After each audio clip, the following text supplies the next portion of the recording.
Example 5 12 maths RBC की book से है, चैप्टर नंबर 6 का एग्जाम्पल 5 जो है ना बहुत इंपॉर्टेंट क्वेश्चन है। यहाँ पर सबसे पहले देखो गिवन क्या है, एक फंक्शन है जो इसमें दो पार्ट में लिखा हुआ है। जब x की वैल्यू 0 हो यानी पॉइंट जब 0 हो x, उस समय इस फंक्शन की वैल्यू 1/2 होगी, और जब 0 नहीं होगा मतलब 0 से कम या ज्यादा दोनों के लिए 1 - cos cx upon x sin x होगा। अब क्वेश्चन ये कह रहा है कि जो फंक्शन है वो संतत है x = 0 का, means fx is continuous at x = 0, तो हमें c की वैल्यू निकालनी है। अब इस सिचुएशन के अंदर जब c निकालना है, यहां पर कंटिन्यूटी हमें प्रूव नहीं करनी है, ये कंटीन्यूअस है ये प्रूव नहीं करना है। यहां पर ऑलरेडी पहले से पता है कि पॉइंट के ऊपर फंक्शन की वैल्यू, उसकी लेफ्ट हैंड राइट साइड और लेफ्ट हैंड लिमिट और उसकी राइट हैंड लिमिट, ये तीनों क्या है सेम है, ये पहले से पता है, इसमें डिसाइड है क्योंकि ये फंक्शन क्या है कंटीन्यूअस है।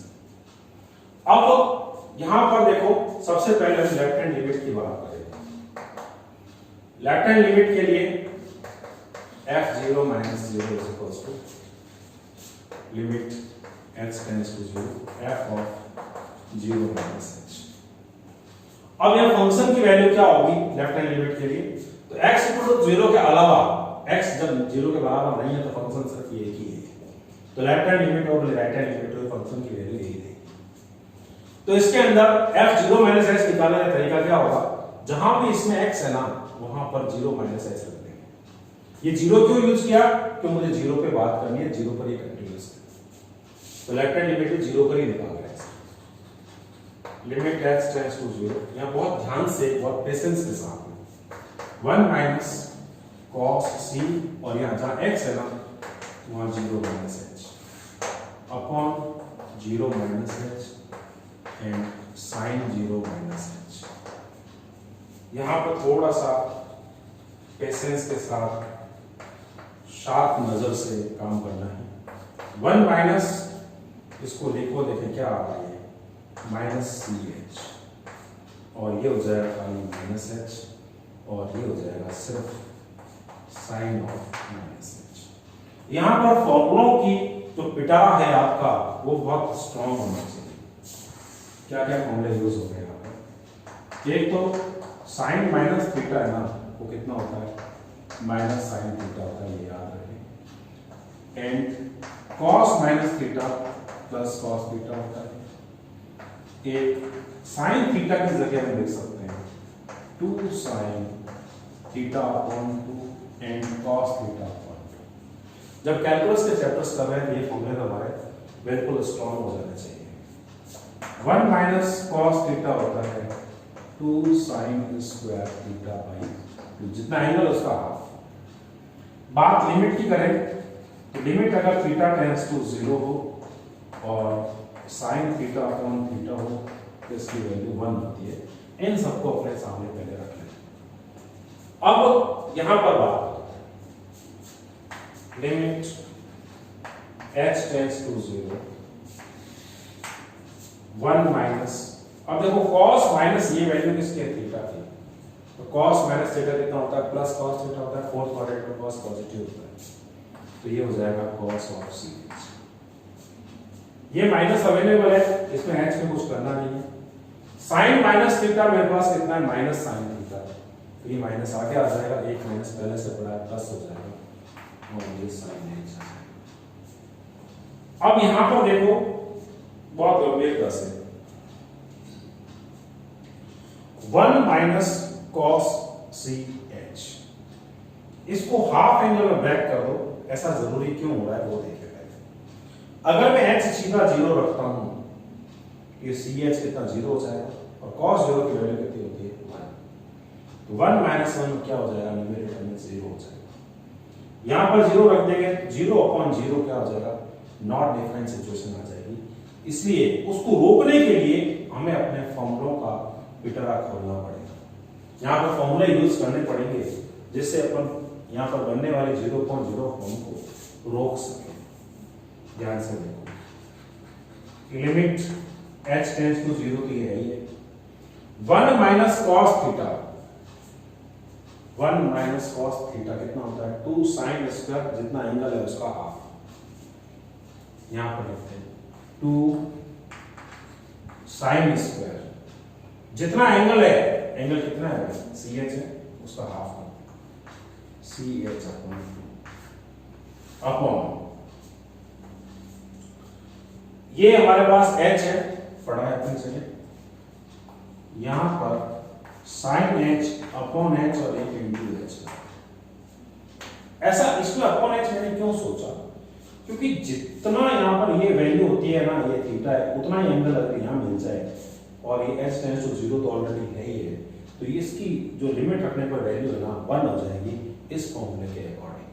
लिमिट की ये वैल्यू है इसके अकॉर्डिंग हमारे पास sin h upon h when h tends to 0 हमारे पास क्या 1 हो जाएगा, ठीक है ना। और इसकी बात मैं अभी करता हूं, पहले इतना कॉपी कर देते हैं। तो मैं इस वाले पार्ट को हटा सकता हूं।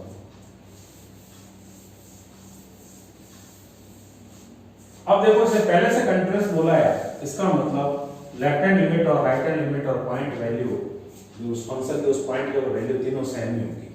ये डिसाइड नहीं करना है, प्रूव नहीं करना है, ये ऑलरेडी गिवन इन क्वेश्चन है। एफ कंटीन्यूअस कहते ही ये प्रूव हो गया, लेफ्ट हैंड लिमिट और राइट हैंड लिमिट और उस पॉइंट का उस फंक्शन की वैल्यू तीनों इक्वल है, तभी वो कंटीन्यूअस है।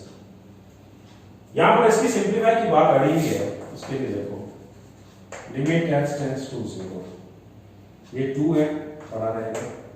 यहां पर स्क्वायर को ना होल स्क्वायर में बदल देंगे और ये है मेरे पास sin ch अपॉन 2, जितना ये एंगल है ना उतना यहां पर डिवाइड कर देंगे ch अपॉन 2। तो डिवाइड करने का यहां मल्टीप्लाई भी करना पड़ेगा, ch अपॉन 2 का पक्का करना पड़ेगा, जितना डिवाइड उतना मल्टीप्लाई अपॉन ये h एंड ये h, ये हो जाएगा h स्क्वायर एंड ये sin h अपॉन h, ये वाली है। इसकी मुझे कोई चिंता नहीं है कि लिमिट अप्लाई करते हैं तो 1 हो जाएगा, लेकिन अब इसकी भी चिंता नहीं है क्योंकि थीटा अपॉन थीटा बन रहा है। जब h 0 है, ये पूरा 0 बन रहा है, ये भी 0 बन रहा है, इसका मतलब इसकी पूरे की वैल्यू लिमिट अप्लाई करते हैं कितनी हो जाएगी 1। क्यों? कि when h tends to 0 then ch upon 2 also 0, then we can say that limit applying h tends to 0 it will be 1, यानी इसकी वैल्यू कितनी हो जाएगी 1 हो जाएगी। अब यहां पर देखो थोड़ा सा सिंपलीफाई करके लिखते हैं, लिमिट h टेंड्स टू 0, ध्यान से ये 2 है अपॉन h स्क्वायर इनटू, यहां पर ध्यान से साइन जो है वो लिख रहा हूं sin ch अपॉन 2 अपॉन ये ch अपॉन 2 और ये पूरे का होल स्क्वायर। लेकिन इसको इसके अंदर नहीं लिखा, मैंने बाहर निकालना चाह रहा हूं, तो स्क्वायर ऊपर बाहर लिखेंगे, इसको क्या आएगा c square h square upon कितना हो जाएगा 4 हो जाएगा। पक्का बात करते हैं इसकी, ये हमारे पास sin h अपॉन h, बहुत गहराई से सोचो ये कहां पर है, ये ध्यान से देखो, वापस लिखना 2 अपॉन h स्क्वायर है, अपॉन है ना h इंटू h स्क्वायर। तो ये जो 4 है ना ये अपॉन में काउंट होगा, तो ये h स्क्वायर और h स्क्वायर क्या होगा कैंसिल हो जाएगा। ये 2 कहां पर है, ये 2 इसके मल्टीप्लाई में है, अब इसकी कैलकुलेशन करो, लिमिट अप्लाई करते हैं, ये 2 का कुछ बिगड़ेगा नहीं। यहां पर देखो sin थीटा अपॉन थीटा वाली कंडीशन बन रही है, तो इसकी वैल्यू हो जाएगी 1 लिमिट अप्लाई करते हैं, 1 का स्क्वायर होता है 1, यहां पर ये कितना है c स्क्वायर अपॉन 4, इसका क्या होगा ये भी कितना हो जाएगा sin h अपॉन h और h टेंड्स टू 0 इसमें अप्लाई करेंगे लिमिट, इसकी वैल्यू भी कितनी हो जाएगी 1। अब इसको इससे रिड्यूस कर दो, ये आ गया कितना c स्क्वायर अपॉन 2, ये किसकी वैल्यू है लेफ्ट हैंड लिमिट। कॉपी करो फटाफट इसको, बहुत इंपॉर्टेंट कंडीशन है इसकी, बहुत इंपॉर्टेंट क्वेश्चन है, बहुत अच्छी तरह से ग्रिप में लेना है इसको। मैं इसको हटा सकता हूं। अब देखो लेफ्ट हैंड लिमिट